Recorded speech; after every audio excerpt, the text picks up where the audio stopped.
Danas na međunarodni dio atTradFesta. Nadam se da svi imate slušalice za prevoditi, ako neko treba, ako nema da bi bilo dobro sad uzeti. Ja ću malo sad ukrenuti na engleski, čisto da predstavim gospodina Hanrahan. Znači, naš prvi govornik jutros je gospodin Paul Hanrahan. Paul Hanrahan is an archetypical Australian, and he's my mate.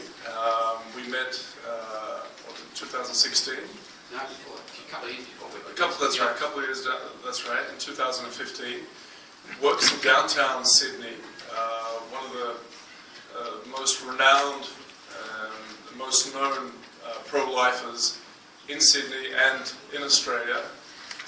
And what inspired me with him was this whole spirit, this whole Catholic spirit, the whole motivation to help the unborn. Paul has been, for more than 20 years, a coordinator of the Helpers of God's Precious Infants.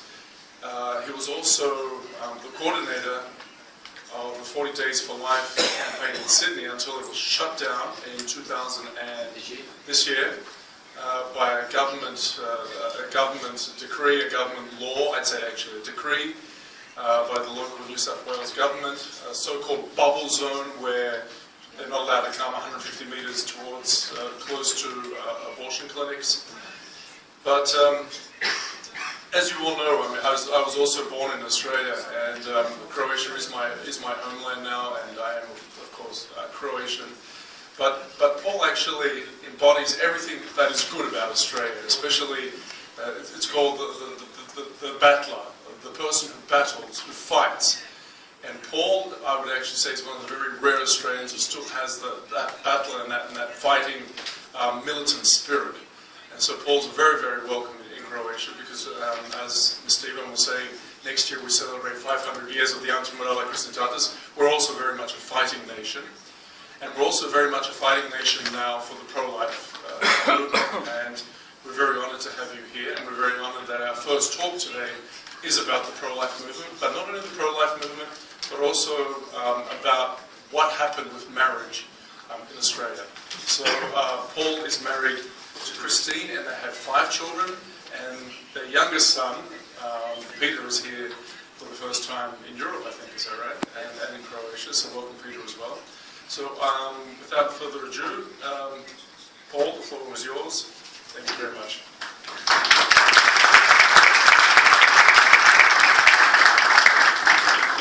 Thank you for the very kind introduction, Vitsa. He's a bit taller than me. I'm very honoured to have been asked to come and speak here in Croatia. It's my first time in Croatia, in Zagreb, and I've got to say it's a beautiful place. Stunning, really. I did a little tour around with my son Peter, and Vitsa took us around yesterday afternoon, a walking tour. We hopped on a tram and did, before that, our own little tour down as far as we could go. And people are very friendly, and it's a very, very welcoming place, besides being a very beautiful, aesthetically, the place. So thank you again for being here. I feel very honoured to be speaking on a platform with so many well-qualified and very esteemed speakers from all around the world. And that's a great honour, and I hope I don't disappoint you. I'm not an academic, and most of them actually are academics. I'm more of, I suppose the introduction was appropriate in a way. I see myself more of a field commander, you know, not a general, a colonel in the middle of the fight. And that's how I've always been. I've also had to obviously organise and coordinate many things, and that's one of the gifts God's given me, the ability to get things done. And unfortunately, I think we have too many people prepared to attend meetings like this and to talk about things, and nothing happens. And that's not the Catholic way. That's not the Christian way. We're meant to go out into the world and make a difference. We're meant to go out into the world and tell the good news. And telling that good news means defending those who can't defend themselves, defending the defenceless, and being a voice for the voiceless. And the organisation I run in Australia, Family Life International, was founded on that basis. over 30 years ago, now 31 years ago, by several people who'd been involved in the pro-life movement from its infancy in Australia. So we had the first attacks on family and life in Australia, especially in relation to abortion, towards the end of the 1960s and the early 1970s. So organisations were formed to combat that.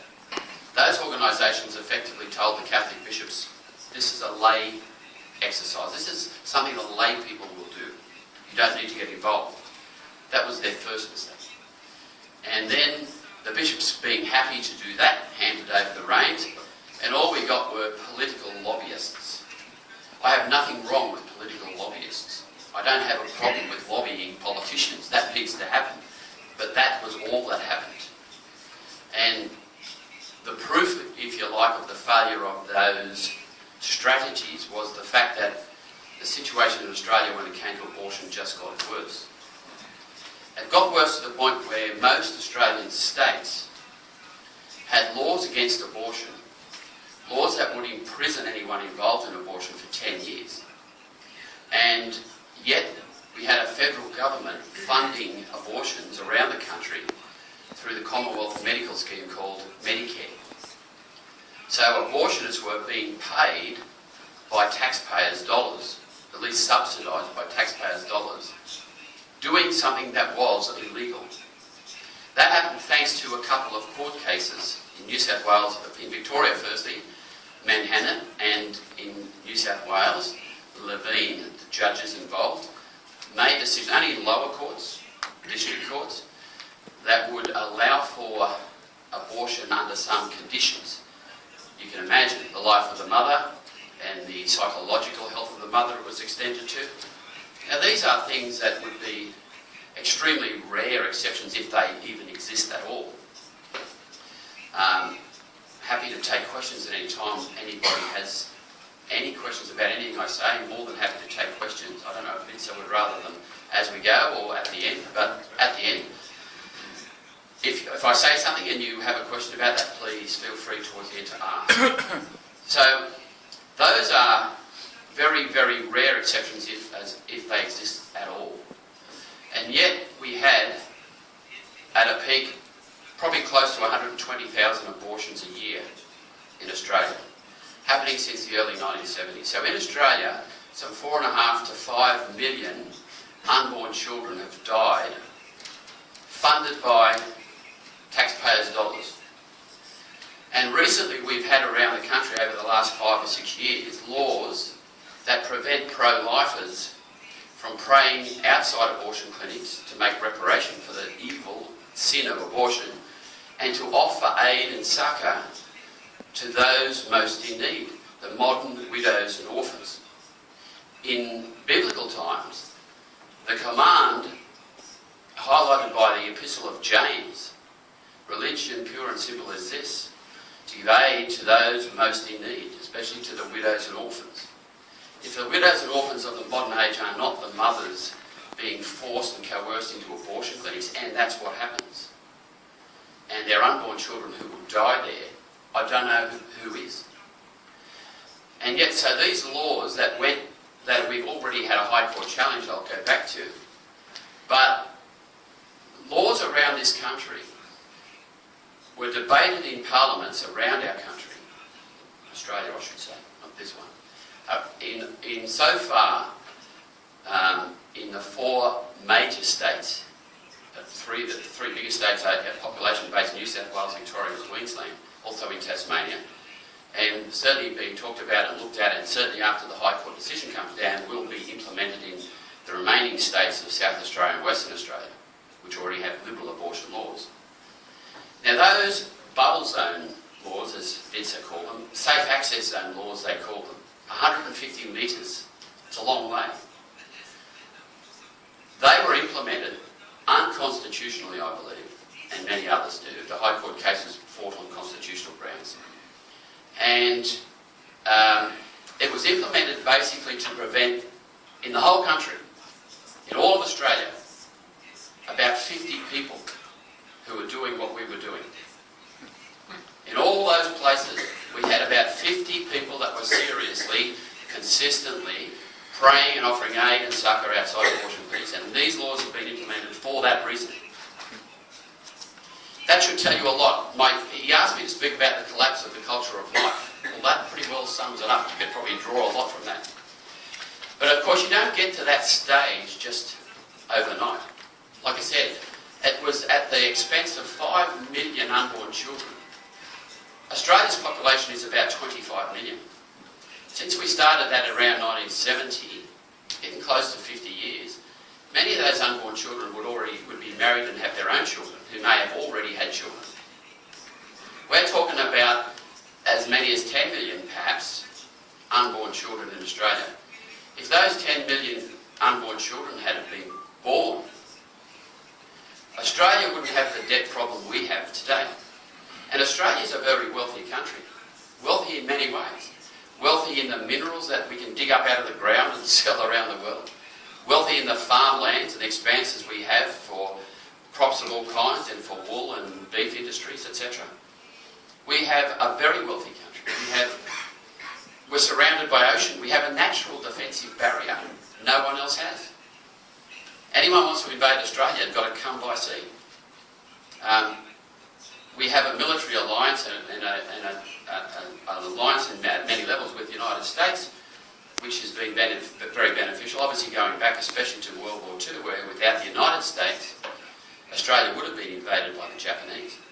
Darwin, at the northern end of Australia, was bombed in World War II 47 times by the Japanese, and 70 odd people were killed. It wasn't as if Australia escaped completely the war, although we certainly got off better than most, especially people in Europe and Pacific Islands and other places. But mostly thanks to the United States, and the Australian armed services have a great history of valour and of great accomplishment. Our tradition is built on what we call Anzac Day, which was the 25th of April 1915, when Australian New Zealand Army Corps, under British command, were landed on the beaches at Gallipoli in Turkey. And for many reasons, mostly command reasons and strategic things that were mucked up, suffered a terrible defeat. But that's remembered as a great day for Australia as a nation, because it determined who we were. We're a people who will fight for freedom. We're a people who will fight for what is right. And we will ally ourselves with our allies and we will defend them. Australia has a great history of going to war with their mates. When the English or the Americans were at war, we went with them. That's the Australian culture. Now that culture is under serious threat, and that culture pretty much was driven by an English-Irish identity. I shouldn't say that, an Irish-English identity. Most Australians have Irish heritage. I have a lot of Irish heritage. I'm 75% Irish and very proud of it. The Irish have done great things around the world and were known for their fighting spirit, the Celts. The first people that ever sacked Rome were Celts from Ireland, or like Lot, until they became Catholic, until they became a faith-filled people. When 5 out of 6 million of them died refusing to renounce that faith at the hands of the Protestant English, persecuting them over a 200-year period. That's where the Australian spirit comes from. Yet it seems lost. Yet it seems lost. My son and I were just in Rome for 3 days and a tour of the Colosseum and Forum. The young Italian man named Alex, who was very good. We had a private tour, just the two of us, and it was good. He talked about how the emperors of Rome would placate the people and just go about doing their own business, which was usually filling their own coffers and satisfying themselves. But you had to placate the people. And the method of placation was bread and games. If the people were fed and entertained, they were content. Now, isn't that what we have? Around the world we have that. People have the lifestyles to live well and comfortably, to eat well and drink well and go out, enjoy things and travel around the world. And we can sit and watch television or go to theatres and movies and be entertained. How are we different to the Roman populace? And ignore the tragedy that happens around us, the tragedy that destroys families and communities and whole cultures. The war on the family, the war on life, the war on faith. Now these things have a satanic root. This isn't of human origin. Anybody here that's witnessed or seen on a video, ultrasound, an abortion actually take place? Has anyone here seen that? Hands up, anyone who's seen an abortion, a real abortion. You all should see one. You will be horrified. You will be disturbed. It's not pleasant. It's not pretty. But like they showed, we would often put out posters outside the abortion clinic. A lot of them were pleasant photos of the developing child, but some portrayed an aborted baby at different stages of gestation. At 10 weeks, the most common age, and later ages, 18 weeks. Those were often the focus of criticism and abuse from interlocutors passing by, more than it was from those who worked in these places or were attending them. In 24 years of praying outside abortion clinics, I've seen more than 600 people change their mind and keep their children. I have photos, many photos of babies, holding babies in my arms that were destined for abortion, mums who I met outside an abortion clinic. And I can talk for hours about their stories. And I can make you cry, and I can make you laugh. But we're talking about a tragedy. You must understand this. We're talking about your brothers and sisters being horrifically put to death, horrifically torn apart, and you're funding it. Almost anywhere in the world, that's what's happening. Partly it's coming at least from funds provided by taxpayers. So you're involved. Whether you like it or not, you're involved. The first attack on life and family, though, is not abortion. It's contraception. How many people here have heard of a lady, an American by the name of Margaret Sanger? A lot of people, in fact, you haven't. Margaret Sanger is the foundress of the International Planned Parenthood organisation. Planned Parenthood in America and the International Planned Parenthood and its affiliates around the world. They came to Australia and affiliated themselves with organisations there in the 1930s, 1933 to be exact. And in 1933, as in the years preceding that, eugenics, does everyone know what eugenics means? That some races are superior and mankind would actually benefit from eliminating the inferior races. It's always interesting who gets to determine who's inferior and who's superior, you see. Elites. And Margaret Sanger saw herself as one of those, and she certainly mixed in that company. And many of the bohemian crowd of the day were her pals, including many well-placed Nazis in Germany. The pro-lifers often get called Nazis. The funny thing is it's the other way around, really. Margaret Sanger spoke at eugenics conferences for the Nazis and had senior Nazis speak at her conferences. In 1933, when they established their affiliate organisation in Australia, it was called the Racial Hygiene Society. Racial Hygiene Society. Get that implication?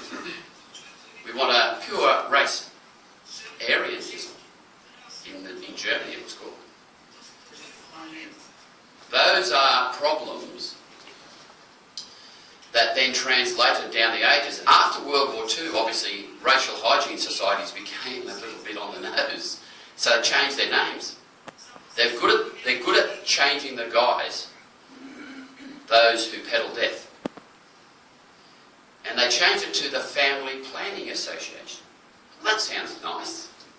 I even sat before a Prime Minister who was well regarded in Australia, John Howard, in the late 90s, and talked to him about the funding they get and the problems they create. And whilst he agreed with me about abortion, he didn't agree with me about contraception. He wasn't Catholic, and he saw that was okay. He saw helping people plan their families as a good thing. And I said, if that's a good thing, why don't they teach natural family planning also? We didn't have an answer. I'm often known, I like to debate and argue, as my friend Paul Cameron from the United States knows, and others. People often say, stop talking while stop interrupting me. I say, well, that's okay, you're in good company. The Prime Minister told me that.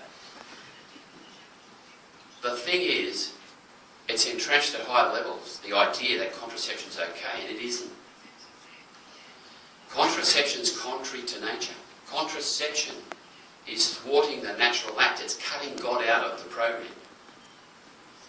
And chemical contraceptives especially cause a lot of damage, not just to women, but to relationships.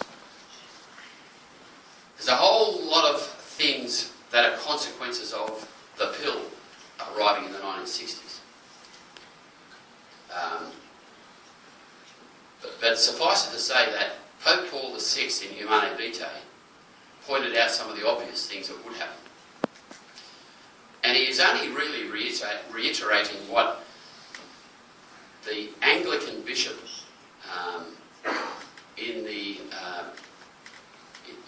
1930, when the Anglican Church, the English Church, Protestant Church, broke with the tradition of all Christian churches and allowed for married couples to use contraceptives.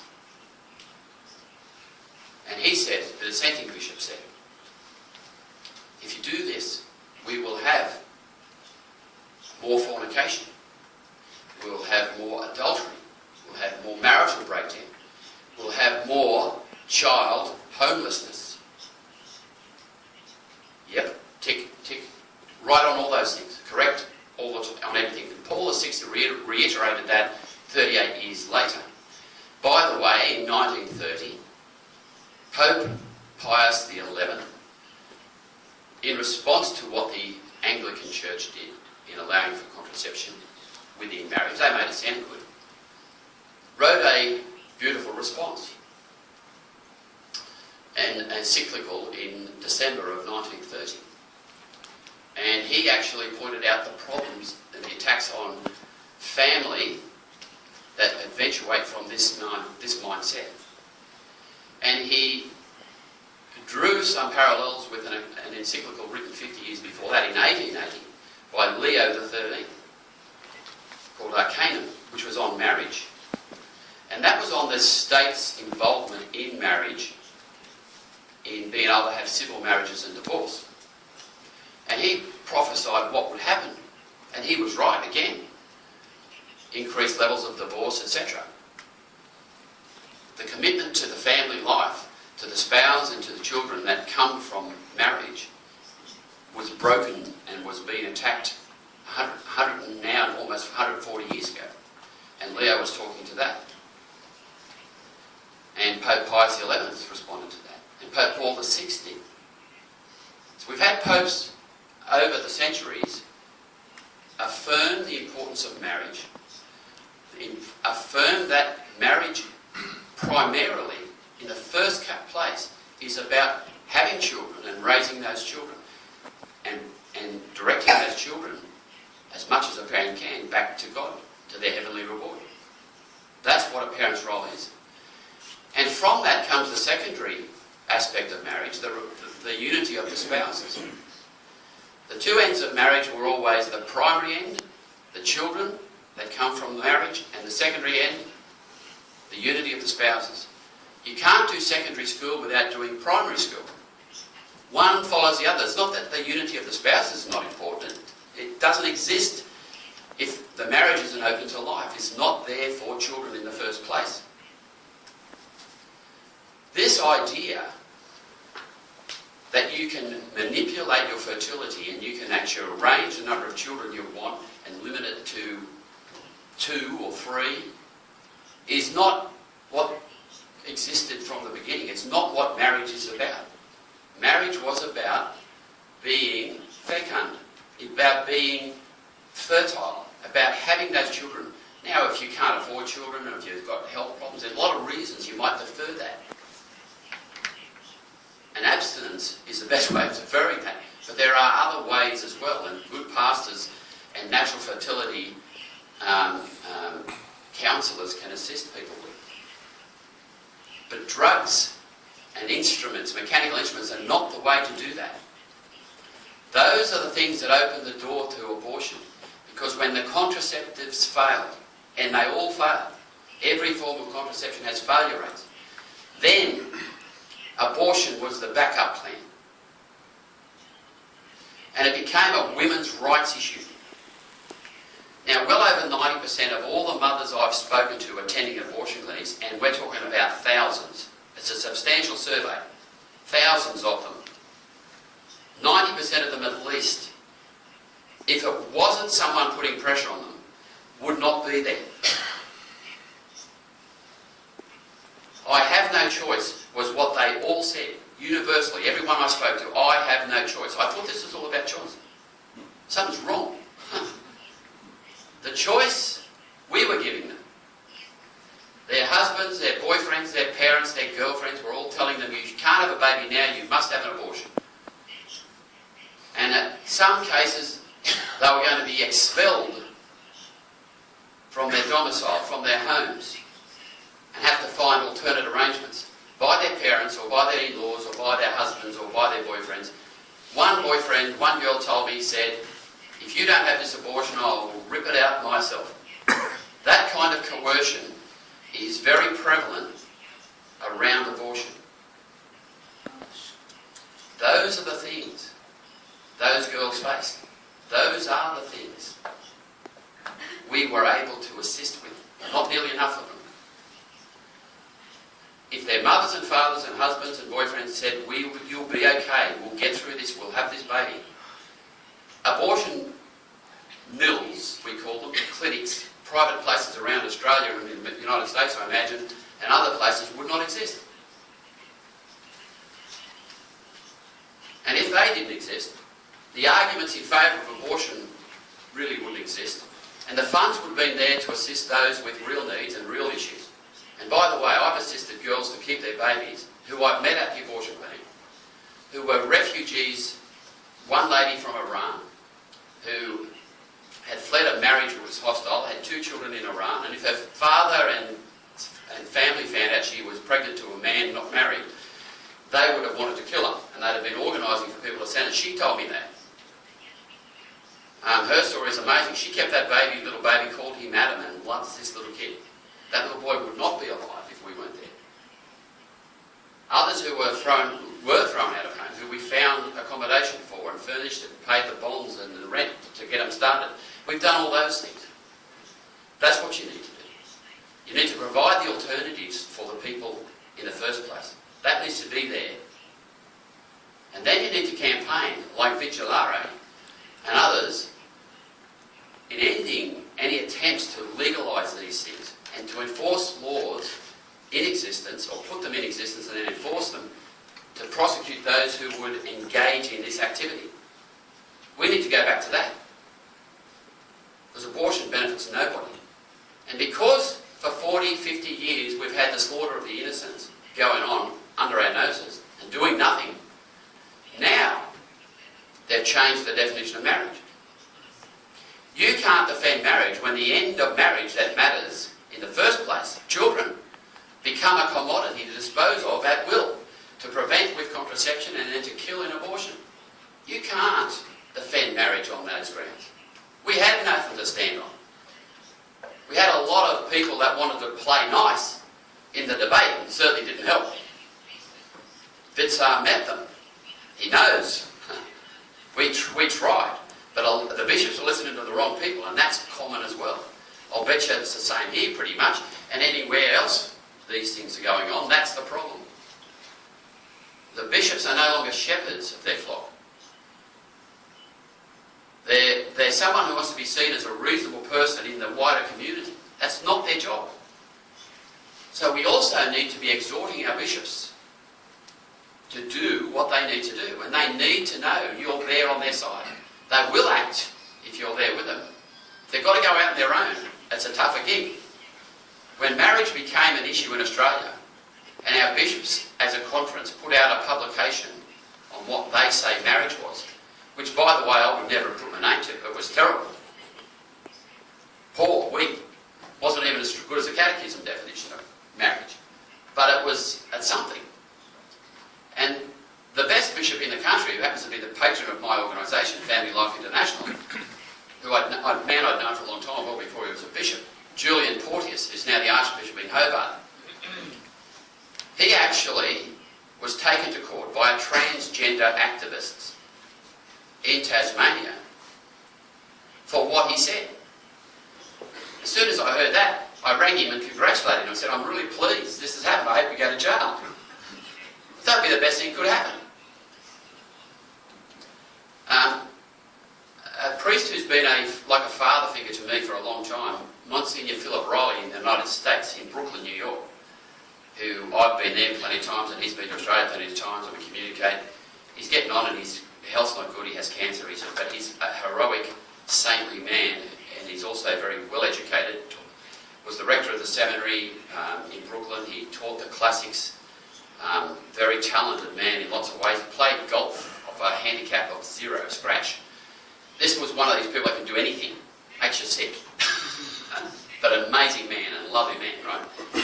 When he was first arrested in the 1970s outside an abortion clinic in America, here's a man destined for the episcopal offices of the church, bishops and cardinals. He was destined for that. He had all the talent for it. And when he first got arrested, his friends in the priesthood said, now, Philip, you'll never become a bishop. And he said, well, wait a minute.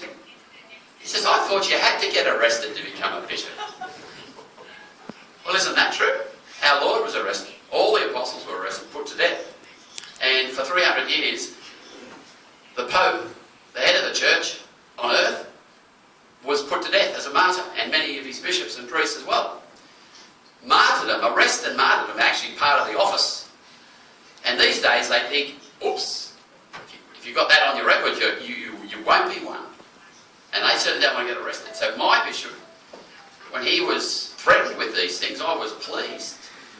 He'd actually told me he'd visit me in jail if I got arrested because of these bubble zone things, and I was able to return the favour. And they dropped the case, unfortunately. They dropped the case because they knew that would be detrimental to the debate on marriage in Australia. That's the only reason.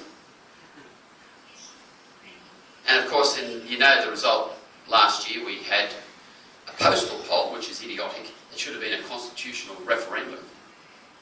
That's another argument. I'm not going to bore you with those things. I got a lot of Croatian politics last night, thanks to our MC and guests last night. And they were very entertaining guys, and it was good to actually hear some of that. But if you're not from Croatia, it can get a little bit dry, especially when you're listening through a translator. So I won't bore you with the Australian side version of it, so I won't get even. It was obviously a lot of politics at play, and we had what they thought they could get away with, because for most politicians, including the current Prime Minister, certainly the last one, the whole idea was just a distraction they didn't want. The same as the abortion debate in Australia. They don't want to have these debates. They want it to go away as quick as they can, because they don't see it's an upside for them at all. That's how politicians are. Have we got any here today? I know there was some last night. That's good. Most politicians, there are some exceptions. There are in Australia, I'm sure there are here. But as the rule, they're there for them. They're meant to be there for you. They're not. But you need to apply apply the pressure, and I know VITSA and Vigilare and affiliate organisations are good at doing that. Keep that up, support Vigilare, that's very important. And become a pro-life activist in this campaign now. You need to be on the front line. You need frontline troops. Catholics are the frontline troops. The pro-lifers around the world have been the behind-the-lines troops. But we need Catholics en masse to do that. Every year around the Feast of the Annunciation, the Sunday nearest the Feast of the Annunciation, everyone knows what that is. When the angel Gabriel came to Mary and announced what God wanted her to do, be the mother of the second person of the Trinity, incarnate. And she said yes. She said yes to life. What better day to have the Day of the Unborn Child? This idea started in Argentina, where President Menem in 1998 made it a public holiday. How good's that? That's what we need to be pushing for. So we have several thousand people, 3,000 or 4,000 people, and there should be a lot more in Sydney. But the police close down roads, we get protesters, they make sure they don't get in our way. It was great this year. They had police, mounted police and riot squad, and these people, the protesters just got cornered and kept there. It was wonderful. They get arrested, not us. We get escorted around the streets and photo talk outside the Parliament. You can do these things. Do these things. Show them you mean business. Show them you will vote with your feet. You will vote against those who support these evil laws. You did it with marriage, with a massive petition, and I'm sure with some public displays. You need to do it with abortion. And they never go away, the bad people. They never give in. That should be your motto. Never give in. The great wartime Prime Minister in England, who kept the English, not just the English, really the Allies, going with his motivational. He wasn't a very good Prime Minister when it comes to administration and economics and other things. He was actually bad. But he was a great inspiration during the war to rally the people of England. And after the war, he was invited to one of the great public schools in England, I think Eton, to give a speech to the class leaving. And everyone was waiting for this marvellous speech from Winston Churchill to be inspired. He's the great orator of the time. He was all those things. And he walked up to the podium. Does anyone, you all know who he is, Winston Churchill? Does anyone know? He walked up to the podium and he went, "Never give in. Never. Never. Never." And he walked off. That's my message to you. Catholics don't give in. The Catholics of Ireland died rather than lose their faith. And Catholics around the world have done that. I know there's been that battle here in Croatia in former times. It's here again. Croatians will die if these laws pass. Croatians will die. People will lose their souls if marriage is redefined. Families are destroyed. Souls matter most. You're Catholics, basically, all of you here, I imagine. Souls matter most. You're destined for heaven. So are those who would die. So are those who put them to death. And you being there, you being involved, you being the face of the Catholic Church, you being the face of the pro-life movement, the pro-family movement, you being that face makes a difference to people. They need to see you. They need to feel your presence, and so do the politicians who need to have some backbone and who need to have that affirmed. This matters to us. There will be consequences. We will vote you out of office. We will do those things. They're the things you can do. Thank you very much. I've run out of time. I'm plenty more I could have said. That's always the case. And I appreciate that. And so if anyone's got any quick questions, yep.